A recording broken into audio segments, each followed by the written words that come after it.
शंकर जी के मंदिर में अगर आप एक लोटा जल चढ़ाने जा रहे हो, बड़े दुखी हो, तकलीफ में हो, पैसा नहीं है, धन नहीं है, वैभव नहीं है, सोमवार के दिन आप जल चढ़ा रहे हो, तो माता लक्ष्मी को भगवान शंकर ने यह वचन दिया है, वर दिया है कि लक्ष्मी अगर तू मुझे मेरे मंदिर में आई है तो मैं तुझसे बस केवल, तू कहती है सेवा सेवा तो तुझसे मांगता हूं, जो मेरे मंदिर में जल चढ़ाने आए, लोटा भरकर जल चढ़ाकर उसका जो लोटा है, उसका जो पात्र है, उसका जो कलश है वो खाली हो जाएगा।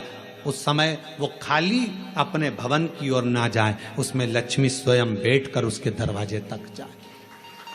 शंकर मंदिर में कई लोग कहते हैं गुरुजी अगर कोई खाली बर्तन सामने से आता है तो वो तो अपशगुन होता है।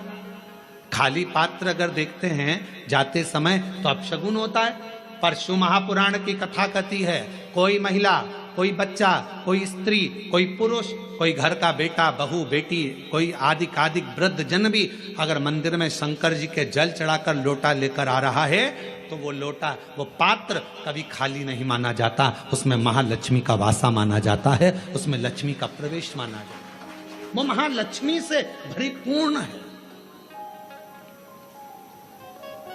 क्यों? तो आप लोगों को बार बार कहते हैं कि वहां से आओ तो थोड़ा सा पानी लेकर आना, अपने घर में छिटना, क्योंकि इसमें महालक्ष्मी विराजमान हो जाती है। महालक्ष्मी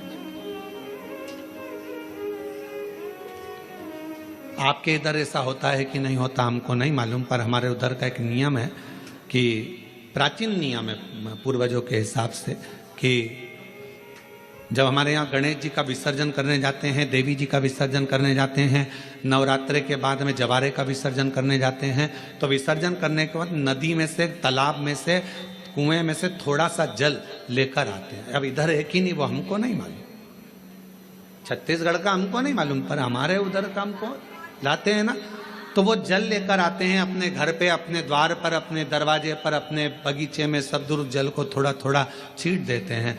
क्यों? किस लिए? काय के लिए? तो हमारे शास्त्र वर्णन करते हैं कि जब हम किसी देवता को विसर्जन कर कर आते हैं तो उनके कृपा का जल, उनकी करुणा का जल, उनकी वात्सल्यता का जल, उनके स्नेह का जल हम भरकर लाते हैं और अपने द्वार पर, अपने घर पर छींटते हैं। उनकी करुणा का जल,